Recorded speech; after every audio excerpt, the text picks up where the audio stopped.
데살로니가전서 5장 16절부터 22절까지 같이 교독하시겠습니다. 함께 교독하실 때 살아계신 하나님의 음성을 다 함께 들으실 수 있기를 바랍니다. 제가 먼저 16절을 교독합니다. 항상 기뻐하라. 쉬지 말고 기도하라. 범사에 감사하라. 이것이 그리스도 예수 안에서 너희를 향하신 하나님의 뜻이니라. 성경을 소멸하지 말며 예언을 멸시하지 말고 범사에 헤아려 좋은 것을 취하고 함께 보십시다. 악은 모양이라도 모양이라도 되리라. 버리라. 아멘. 오늘 우리 주신 하나님 말씀은 우리를 향하신 하나님의 뜻입니다. 이 코로나 지경 중에 우리가 정말 하나님의 뜻을 분별한다는 것이 결코 쉽지 않고, 오늘 이 본문 말씀대로 제가 이거를 참 여러 번 설교할 때마다 드는 생각이 그것입니다. 어떻게 항상 기뻐할 수 있을까? 사람이 슬픈 일이 생기면 슬픔이 더 크죠. 그리고 어떻게 쉬지 않고 기도합니까? 밥도 먹어야 되고 일도 해야 되고, 일을 하고 나면 힘들기 때문에 좀 쉬어야 되고, 그리고 어떻게 범사에 감사할 수 있느냐? 요즘은 조금 바뀌었습니다. 물론 한 5년, 10년 전부터 이 원어상의 성경을 조금 보면서, 그리고 아주 많이 아파 보니까 이 말씀이 조금 다르게 느껴졌습니다. 그냥 신학적으로 먼저 이야기를 하면, 항상 기뻐하라, 이게 카라라는 말인데, 기뻐한다는 말과 쉬지 말고 기도하라, 간구하라는 유카리스타라는 말인데, 그리고 범사에 감사하라, 생각할 때마다, 빌립보서 2장에 나오는 말씀은, 죄송합니다. 1장 3절 4절에는 너희가 생각할 때마다 기도하고 간구할 때마다 감사하라, think 할 때마다 thanks 하고 감사하고, 요 같은 어원입니다. 그런데 항상 기뻐하라, 이 카라라는 말과 쉬지 말고 기도하라는 유카리스타라는 말과 범사에 감사하라, 감사한다는 말이 원어상으로는 유카리스타 이렇게 되어 있습니다. 그러니까 전미와 접두어를 다 띄어버리면 카라가 하나가 남습니다. 기쁨이란 말입니다. 근데 이 신학적인 이야기를 빼고 우리가 다시 생각을 해보면, 어떻게 항상 기뻐할 수 있을까에 대한 이야기를 이 범사에 감사한다는 말과 생각해보면, 결론을 먼저 말씀드립니다. 감사하지 않으면 노예입니다. 자유를 잃은 자입니다. 정말 내가 감사할 수 있다고 하는 것은 내 스스로가 하나님의 자녀임을 고백하는 행위입니다. 그 말을 조금 더 바꾸면, 감사할 것이 있어서 감사하는 것이 아니라 구원받아서 하나님의 자녀가 된 것에 대한 감사입니다. 앞으로 감사하겠다가 아니라 이미 구원받았기 때문에 감사할 것밖에 없다, 이런 말입니다. 저와 여러분들은 지금 죽어도 하나님의 품에 안길 수 있는 가장 큰 영원한 축복을 얻었고, 현재 살아가는 삶 속에서도 내가 병이 나도 감사할 수밖에 없는 것은, 병이 나도 살아있잖아요. 곧 내가 죽을 지경에 있거나 살 수 없는 그 병에 걸렸더라도 살아있는 그 순간만은 하나님을 하나님 댁에 인정하며 살아갈 수 있는 하나님의 자녀들에 대한 그 구원의 감사와 감격과 기쁨을 이야기하고 있습니다. 그러니까 오늘 범사에 감사하는 사람만이 노예적인 삶을 살아가지 않는다라는 것입니다. 그리고 항상 기뻐한다. 라는 것은 구원받은 자에 대한 기쁨이라고 한다면 요 두 개 감사와 기쁨의 관계에 있는 게 강구입니다. 기도입니다. 그래서 이엔 바운즈의 기도에 관한 책을 보면 시리즈로 잘 분기돼서 책의 내용이 아주 기도에 대해서 간략하게 요약되어 있는데 기도가 뭐냐라고 이야기할 때 어릴 때는 기도는 강구입니다. 아직도 내가 강구하는 게 많으면 내 신앙이 아직 어리다라고 생각하면 됩니다. 근데 이것을 보증해 주는 게 뭡니까? 사도행전에서 성령의 역사가 예수님의 제자단 12명의 제자들조차도 성령을 받기 전에는 예수님에게 자꾸 찾아가서 간구를 했습니다. 공간복음서 다 말씀드릴 수 없고 간구하던 그 삶이 이제 어떻게 바뀌어갑니까? 오늘 기도하신 집사님 얘기대로 성령을 받고 나니까 주는 자로 바뀝니다. 간구하는 자는 뭡니까? 내가 기도하면서 간구하는 게 많습니까? 받은 것에 대한 감사 때문에 이제 어렵고 힘들고 나의 도움을 필요로 하고 심지어 기도도 그렇습니다. 내가 좀 연약하고 힘든 사람을 위하여 기도하는 시간이 많습니다. 어느 쪽입니까? 기도가 성숙된 신앙인이 되고 나면 간구의 기도에서 그 다음에 성숙된 신앙이 되면 주는 자로 바뀌면서 더 나아가면 우리 지금 창세기를 하고 있는데 노아가 늘 하나님과 동행하였다. 하나님의 마음을 가질 수 있는 자로 바뀌어 갑니다. 주는 자로 바뀌어 가기 시작합니다. 이게 오늘 항상 기뻐하고 쉬지 말고 기도하고 범사에 감사하라는 이 말씀이 이게 하나님의 뜻인데 하나로 요약하면 desire will이 determine will로 바뀌는 겁니다. 제 이름이 경원입니다. 부모가 지어줄 때 서울에서 으뜸이 되는 자가 되라 라는 부모의 간절한 소망과 갈망이 있었습니다. desire will입니다. 우리가 하나님 앞에 기도할 때 간구함이 있습니다. 그런데 항상 기뻐하고 쉬지 말고 기도하고 범사에 감사할 수 있는 성숙된 신앙이 되면 하나님의 will, the will을 내가 이루면서 살아간다 라는 뜻입니다. 성숙된 신앙인이 되고 나면 하나님의 will을 내 삶 속에서 이루면서 살아갈 수 있다. 이게 하나님의 뜻이라는 것입니다. 그 펜실바니아에 미국 펜실바니아에 그 농장주인이 있었습니다. 근데 이분이 시간이 지나면서 자꾸 석유에 대한 관심이 많아졌습니다. 그 당시에 뭐 석유는 대단한 거죠.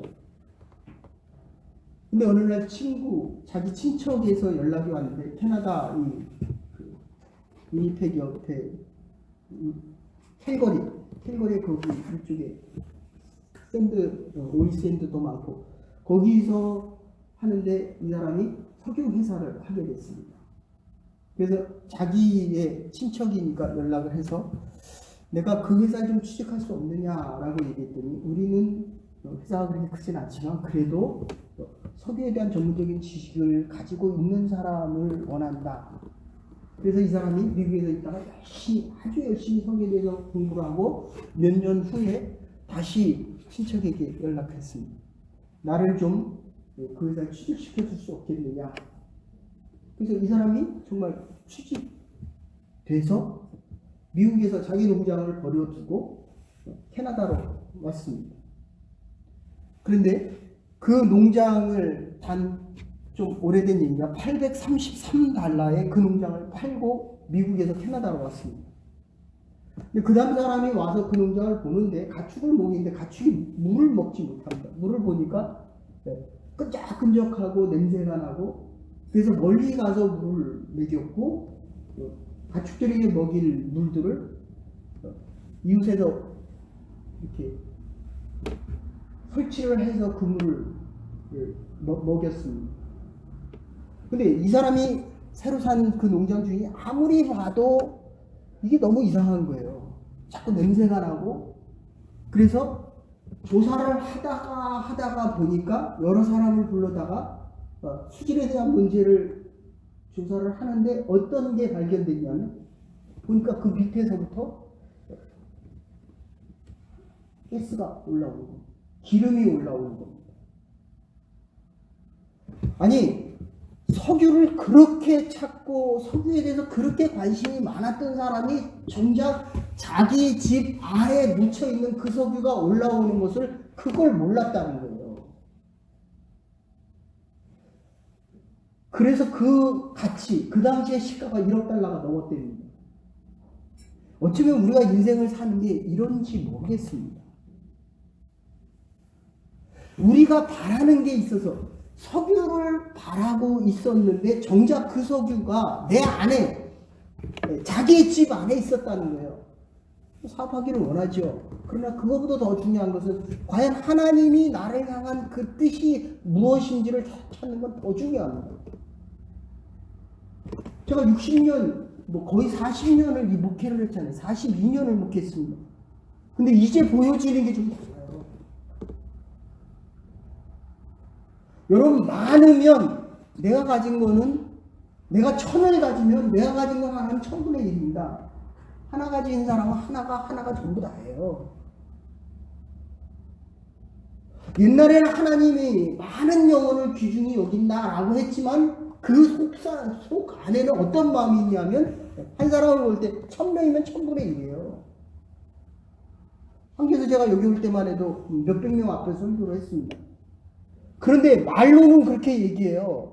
이 사람이 한 영혼을 온천하보다 귀중히 여긴다라고 하잖아요. 그죠?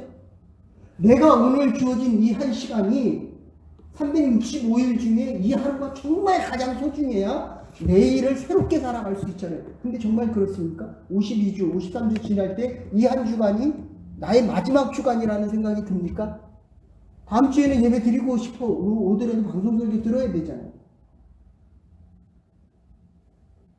안 그렇다는 거예요. 우리 마음이 너무너무 간사합니다.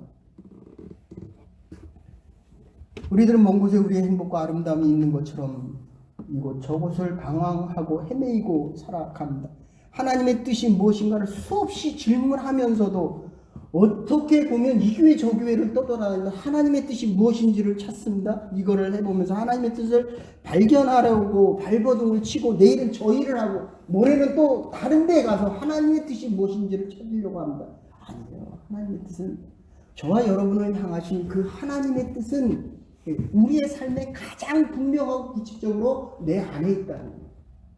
하나님이 나를 향하신 그 계획 안에 있다는 거예요. 그런데 우리는 원하기를 이 디사이어 위를 너무 중요시 여기니까 하나님이 디터마인 윌이 이게 잘 안 보이는 거예요. 여러분 이 골짜기에 가보세요. 산에 작은 우리가 파킹 그 뭡니까? 트레이드밀에 가보면 물들이 흘렀던 그 길들이 있잖아요. 물이 그냥 흐르는 것 같죠? 아닙니다. 흘렀던 길이 있기 때문에 그 길을 따라 흐르는 거예요. 제가 60년 이상 살아보니까 내 뜻대로 사는 것 같은데 더 보니까 하나님의 계획과 섭리가 먼저 있었다는 거예요. 디터마인드 결정되어진 하나님의 예정과 섭리가 먼저 있었고 그 다음에 내가 말하는 일들이 있었다는 것을 이걸 아는데 그렇게 오래된 시간이 걸려요. 빌립보서 2장 13절에 하나님께서 자기의 기쁘신 뜻을 위하여 너희로 소원을 두고 행하게 하신다. 하나님의 뜻을 위하여 우리가 바라는 그 소원을 두고 행하게 하시고 요한 3서 1장 4절에 보면 내가 내 자녀들이 진리 안에서 행한다 함을 듣는 것보다 더 즐거움이 없느니라 라고 이야기합니다. 하나님께서 가장 즐거워하시는 것은 하나님의 뜻대로 행할 때 하나님이 가장 즐거워하신다는 거예요. 내 뜻대로 살고 싶지요. 좀 조심스러운 얘기지만 여러분 뜻대로 살아보십시오. 다시 돌아옵니다. 하나님 뜻대로 와야 돼요. 왜 그렇습니까? 우리는 무능하죠. 우리는 감정적으로 욕심이 너무 많잖아요. 창세기에서 지금 드러나는 게 뭡니까? 님으로 하나님 앞에서 자랑한 자, 하나님을 대항하는 자, 모든 사람들에게 영향력을 미친 사람이 어떻게 됩니까? 이게 인류의 역사가 가르쳐주잖아요. 어떻게 됩니까? 노토리어스예요. 악을 행하는 데 쓴다는 거예요.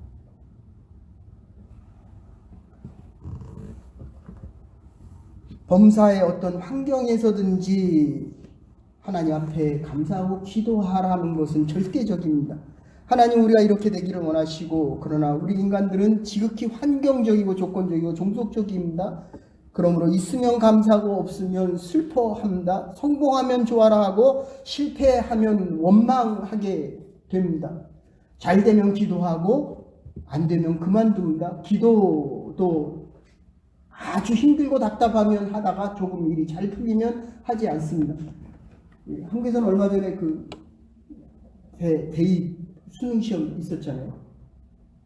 한국에서 목회할 때 보면 이 입시철만 되면 새벽 기도가 미어 터집니다. 정말. 부모님들의 입장에서 그게 가능하죠. 그래도 엄마가 기도 안 해서 내가 이렇게 시험 못 봤다, 대학을 못 갔다, 이런 말은 안 듣고 싶은 마음이 너무 많은 거예요. 이게 우리 마음이에요. 우리 마음. 적어도 내가 이런 일은 당하지 않겠다라고 하면서 그때는 기도를 해요. 그러나 지나고 나면 안 한다는 거예요. 이럴 때는 기도하고 저럴 때는 안 하고, 이럴 때는 조금 진실하고 저럴 때는 건성으로 살아간다는 것입니다. 그래서 하나님께서는 우리가 늘 기뻐하기를 원합니다. 좋습니까? 일할 때 너무 기쁩니까? 기대돼요. 매일 아침 막, 이야. 근데 그렇게 하고 싶어도 못하는 사람들 많잖아요. 내가 아파 보니까요. 그 다음날 과연 내가 눈을 뜰 수 있을까? 하나님 또다시 할 수 있을까? 그 질문이 너무 많아요.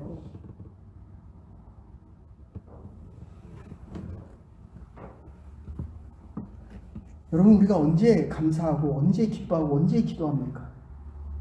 우리의 삶을 보면 참 상대적입니다. 그래서 주었다가 빼앗고, 성공하게 했다가 실패하고, 건강하게 했다가 병들고, 그렇지 않고는 기뻐할 줄 모르고 기도할 줄 모르고 감사할 줄 모르기 때문이라는 것입니다.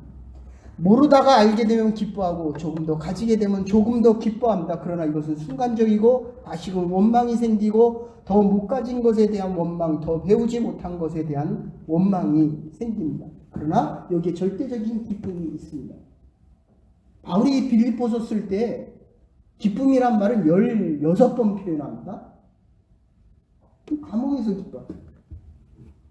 좀 있으면 로마 가서 죽어야 되잖아요. 근데 기뻐하잖아요. 기뻐할 게 없잖아요. 근데 기뻐하잖아요. 저와 여러분들이 코로나에 걸려서 죄송합니다. 모르잖아요. 지금 한국에도 코로나 방역 K 얼마나 자랑했습니까? 근데 우리가 알아야 될 것은 2만 명, 3만 명밖에 안 했어요. 40만 명, 50만 명 한 게 아니라. 그리고 맨날 얘기하는 게 뭡니까? 100명, 2명이다. 1000명 됐잖아요. 언제 2000명 될지 모르잖아요. 미국에서 하루 사망자가 몇 명입니까? 3000명이에요. 확진자가 20만입니다. 이렇게 될 줄 누가 알았습니까? 자, 보십시오. 내가 생각을 해보세요. 2주 안에 내가 코로나가 걸렸다. 감사가 나옵니까? 안 나오잖아요. 이게 저와 여러분의 믿음의 한계입니다. 그러나 감사할 수밖에 없는 거는 이 말 자체가, 항상 기뻐하라는 이 말 자체가 유카리스타라는 말에서 나왔다는 거예요. 예수님께서 우리를 위해 십자가에 달려 돌아가셨다는 이 말에서 나왔다는 거예요. 그러면 저와 여러분들이 구원받았고, 바울이 지금 감옥에 있더라도 이 감옥에서 기뻐할 수밖에 없는 것은, 내가 감옥에 가더라도 예수를 증거하다가 간 거거든요. 내가 이제 죽더라도 예수를 위하여 죽는 거거든요. 저와 여러분들이 코로나에 걸리더라도 그리스도인으로 살다가 걸리는 거거든요. 회복시켜주면 좋죠. 그러나 하나님이 부르시면, 하나님이 살아 계시면 우리를 당연히 살려주셔야죠. 할 일이 있기 때문에. 그럼 부르시면 부를 때가 돼서 가는 거예요. 근데 잘 안 돼요, 여러분들. 기도하던 사람이 마지막 순간에 기도합니다. 기뻐하던 사람이 마지막 순간에 기도합니다. 감사하던 사람이, 노예적인 삶을 살지 않던 사람이 마지막 순간에도 감사할 수 있다는 거예요. 사랑하는 여러분, 저와 여러분들이 이 말씀을 붙잡고 살아갈 수 있는 하나님의 백성들이 되기를 간절히 소원합니다.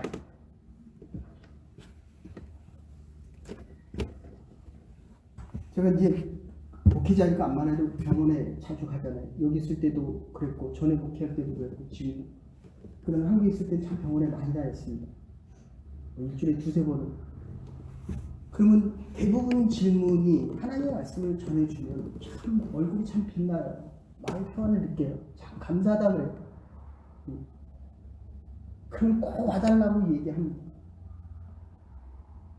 그런데 거기에 뭐가 있냐면, 제가 질문을 합니다. 처음에는 힘들다 그래요. 근데 복음이 들어가고 말씀이 들어가면 감사하다는 얘기가 나고, 좀 더 나가면 마음의 평안을 찾아요. 더 하나님의 복음이 증거가 되면, 당신이 정말 이 병 중에 모든 것을 잃기만 했습니까? 아니라는 거예요. 처음에는 다 잃었다고 하는 사람이, 그죠? 믿음이 들어가고 하나님이 붙잡아주면 그 다음에 뭐라고 얘기하는데, 내가 이 어려움을 통해서 이제 기도하게 되었습니다. 여러분, 우리가 기도하기가 이렇게 힘들어요. 웬만해서는 기도 안 합니다. 죽을 정도가 돼야 기도합니다. 완전히 병원에서 불가능하다고 얘기하면 정말 절대적으로 매달립니다. 하나님, 내가 이것밖에 없습니다. 이게 사도 바울의 고백이에요.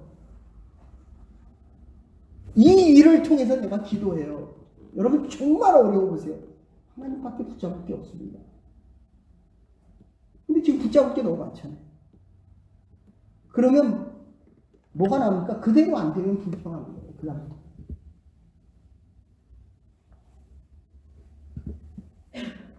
이런 것이 기쁨이었고 저런 것은 슬픔이었고, 이런 것은 행복이었고 저런 것은 근심이었습니다. 그러나 점점 높은 신앙의 성숙과 하나님과 동행함을 느끼면 항상 기뻐할 수 있는 신앙인이 된다는 것입니다. 기도하되 쉬지 않고 기도하는 것, 그거 하나로 만족할 수 있어야 합니다. 여러분들이 기뻐하는 사람 얼굴 보면 정말 얼굴이 밝습니다. 이게 잘 믿는 그리스도인들입니다. 그래서 효자가 뭡니까? 부모 앞에서 한숨 쉬지 않는 거예요. 누가 잘 믿는 그리스도인입니까? 하나님 앞에서 원망하고 불평하는 거 아닙니다. 하지 않는 사람이 참된 그리스도인입니다.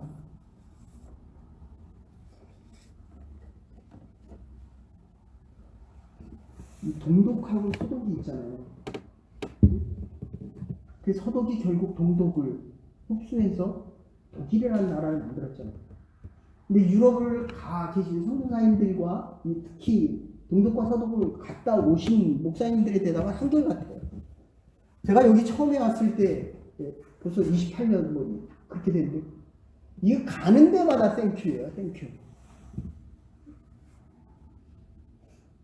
그렇잖아요. 우리도 그렇게 해야 되잖아요. 동독과 서독의 차이가 뭡니까? 동독에서는 당시 이 낭케슈엔이 없었어요. 고맙습니다라는 말이 없었어요. 근데 서독에 오니까 낭케슈엔이 있다는 거예요. 왜 감사하지 않습니까? 투쟁에서 얻는 거거든요. 내가 빼앗은 것은 저 사람이 할 수 없는 것을 나는 쟁취했기 때문이라는 것입니다. 혁명한 사람들은 감사하지 않습니다. 싸워서 얻었기 때문에 감사가 없다는 것입니다. 여러분들 백두산 올라갈 때도 마찬가지예요. 지금은 잘 됐지만 연길에서 그 백두산 올라갈 때까지 4시간, 5시간 비포장도로 가야 되는데, 거기 딱 올라가는 목사님들이 얘기가 그래요. 갔다 와서 안내원 하시는 그 공산당 그분들이 그런데 오늘은 참 운이 좋았습니다. 그래서 날씨가 맑아서 천지를 볼 수 있습니다. 목사님들은 뭐 하나님의 은혜로 오늘 천지를 볼 수 있습니다. 이렇게 달라요. 운이 좋아서 내가 이렇게 살아갑니까? 아니에요. 하나님의 은혜 때문에. 내가 이렇게 어려움에 겪는 것, 불평하고 원망할 수밖에 없습니다. 더 나아가서 내가 지금 이 자리에 나와 예배 드리는 곳에 이 감사함이 없습니까? 감사함이 바로 참된 그리스도인의 표정이라는 것입니다. 그 뿔이라는 영화에 보세요. 거기 책에도 그렇습니다. 노예로 살아가는 사람들에게는 감사함이 없습니다. 나라를 빼앗겼다는 서러움 때문에, 그리고 원한 때문에 감사가 결코 없습니다. 종의 의식을 가진 사람은 감사가 없다는 것입니다. 그런데 이 감사가 좀 더 나가면 과연 우리의 인격적인 관계를 확인할 수 있게 됩니다. 내가 수고한 대가만큼 당연히 받은 것이라고 할 때는 감사가 없습니다. 이럴 때는 우리가 노예로 살아가게 됩니다. 농부들도 마찬가지예요. 제가 TV 방송의 그 다큐멘터리 프로그램을 보면 거기 이제 매주 반복되는 게 하나 있는데, 농부들이 한결같은 얘기가 있어요. 하늘이 정말 좋은 날씨를 줘서 내가 추수를 많이 했다.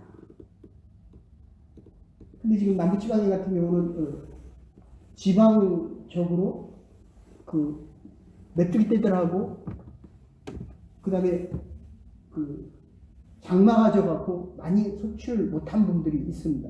10분의 1도 안 됐대요. 그런데 그분이 인터뷰하는데 그러더라고요. 하늘이 나에게 허락하지 않아서 내년을 기대합니다. 믿음이 없는 사람들도 하늘에 대해서 하나님의 은혜를 베풀어야 된대요. 네? 내가 수고하고 노력하고 애를 써야 내 건강이 회복되지만 하나님의 은혜를 베푸셔서 건강을 회복할 때에 내 믿음의 고백이 함께 할 수 있어야 한다는 것입니다. 여러분들이 항상 감사할 수 있는 믿음의 삶을 살아갈 수 있기를 간절히 소원합니다.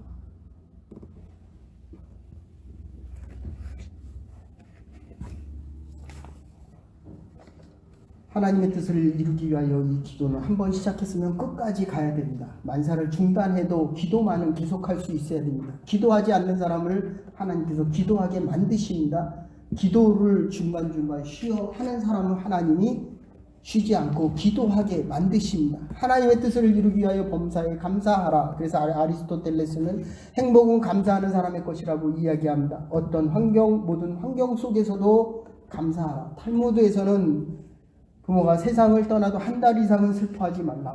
초대교회 지도자였던 폴리캅이 화형에 처할 때, 순교할 때 86세였습니다. 하나님 저를 이렇게 의미 있고 중요한 세대에 살게 해주신 것을 감사합니다. 감사가 먼저이고 우리의 삶의 마지막도 감사해야 됩니다. 참된 자유자로 살아갈 수 있고, 자유자이기 때문에 주어진 환경과 여건이 아무리 어려워도, 이 코로나가 아무리 힘들고 어려워도 우리가 더 이상 여기 잡히지 말아야 됩니다. 빌립보 4장 6절에 아무것도 염려하지 말고 모든 일에 기도와 간구로 너희 구할 것을 감사함으로 하나님께 아뢰라. 그리하면 모든 지각에서 뛰어난 하나님의 평강이 그리스도 예수 안에서 너의 생각과 마음을 지키시리라. 감사합니다. 이 말을 할 때 하나님께서 우리의 마음과 생각을 지키시겠다는 것입니다. 기쁨의 무조건성과 기쁨의 절대 필요성과 기쁨의 감사의 무한성, 하나님께서 우리에게 말하시는 것, 여기에는 더 이상 조건이 없어야 됩니다. 큰 은혜를 받은 것이기 때문에 감사가 넘쳐날 수 있어야 합니다. 기도 없는 기쁨이 있을 수 없고 감사 없는 기도가 진실일 수 없습니다. 하나님께서 우리에게 원하시는 일들을 만드셨고 앞으로도 만들어 가실 것입니다. 한계강 금남교회라고 있습니다. 세계에서 10대 안에 드는 굉장히 메모드 처치가 하나 있는데, 금난이 김활난의 금난이 합쳐서 생긴 것입니다. 김활난 박사는 이대 총장을 했었고, 그때만 해도 서자 다른 부인에게서 나서 그 당시만 해도 참 차별을 받고 잘하는데, 그분이 가장 중요시 여겼던 게 바로 이 말씀입니다. 그러나 쉬지 말고 기도하라. 범사에 감사하라. 나중에 문교부 장관까지 했을 때 이분이 그렇게 얘기해요. 기뻐하니까 기쁜 일이 생기고, 감사하니까 노예로 살아가지 않고, 쉬지 않고 기도해라. 하나님의 능력을 구했더니 하나님께서 능력 있는 자로 바꾸어 주셨다라고 이야기합니다. 대한교스에 알던 목사님이 계십니다. 코마 상태인 성도님을 병문안 갔다 신방 갔다가 돌아오는 사이에 돌아올 때 교통사고가 나서 본인이 코마 상태에 간다. 저도 그랬잖아요. 저를 수술해 준 분이 세상을 먼저 떠났어요. 하루에 350명씩 1년에 350명을 구하던 그 의사, 참 대단한 의사입니다. 인품이 저보다 나요. 제가 은혜를 많이 받았습니다. 야, 이런 분도 있구나. 근데 먼저 가더라고요. 하나님 먼저 부르시더라고요. 근데 자기가 코마 상태에 있는 사람을 신방 갔다가 병원에 갔다가 돌아오면서 교통사고로 자기가 코마 상태가 됐어요. 10년이 지나고 나니까 그 사모님이 그런 얘기 하시더라고요. 그냥 10년 동안 얼마나 어렵겠습니까? 그 당시에 경제적으로 모든 게 다 어려운데 목사님 그냥 한마디만 해줬으면 좋겠습니다. 여보 참 수고 많았어. 그 말 한마디면 소원이 없겠대요. 근데 20년이 지났어요. 너무 힘들다고. 하나님 불러주셨으면 좋겠어요. 여러분 이 코로나가 길어져 보세요. 1년, 2년, 3년 얼마나 많은 사람들이 피폐해지겠습니까? 그랬대요. 하나님 이제 힘들어서 감당 못하겠습니다. 그리고 그 다음날 너무 힘들어서 간호하다가 눈을 깜빡했는데 눈 떠보니까 숨을 안 쉬더래요. 하나님 이제 너무 힘들어서 감당을 못하겠습니다. 그러니까 불러가시더래요. 사랑하는 여러분, 우리가 살만하기 때문에 하나님께서 살려주시는 것이 좀 더 내가 원하는 대로 잘 살고 싶죠. 그러나 있는 것에 행복하지 않으면 다시 내가 바라는 것의 노예로 잡혀 살아가게 됩니다. 힘드십니까? 기도하십시다. 기도하는 것은 멈추지 마십시다. 영혼이 죽어가기 때문입니다. 끊임없이 사무엘이 그러잖아요. 사울 앞에서 그러잖아요. 내가 기도하기를 멈추는 죄를 내가 범하지 않겠다. 정말 살아있는 영혼으로 살아가고 싶으십니까? 하나님의 능력 주셔야 돼요. 그러기 위해서는 기도해야 됩니다. 기쁨이 있으면 기뻐하는 얼굴 속에서는 기쁜 얼굴을 보면 밝은 얼굴을 보면 행복한 마음 잘 믿는 사람 정말 하나님 앞에서 이 기뻐하는 얼굴 속에서 참된 복된 사람으로 살아갈 수 있다는 것입니다. 가라 기쁨입니다. 구원받은 자로 이 기쁨이 충만하게 넘쳐나서 오늘도 내일도 믿음의 걸음 속에 믿음의 승리자로 살아갈 수 있는 복된 하나님의 백성들과 하나님의 교회가 될 수 있기를 주의 이름으로 간절히 축원합니다. 사랑과 은혜가 많으신 여호와 하나님, 주 앞에 나와 예배드리는 하나님의 백성들, 또 다음 주간부터는 우리가 교대로 예배를 드려야 하는데 방송 예배를 드릴지라도 함께 모여 예배 드릴지라도 항상 기뻐하며 쉬지 않고 기도하며 범사에 감사할 수 있는 믿음의 백성들과 하나님의 백성들이 될 수 있도록 은혜와 힘을 베풀어 주시옵소서. 감사드리옵고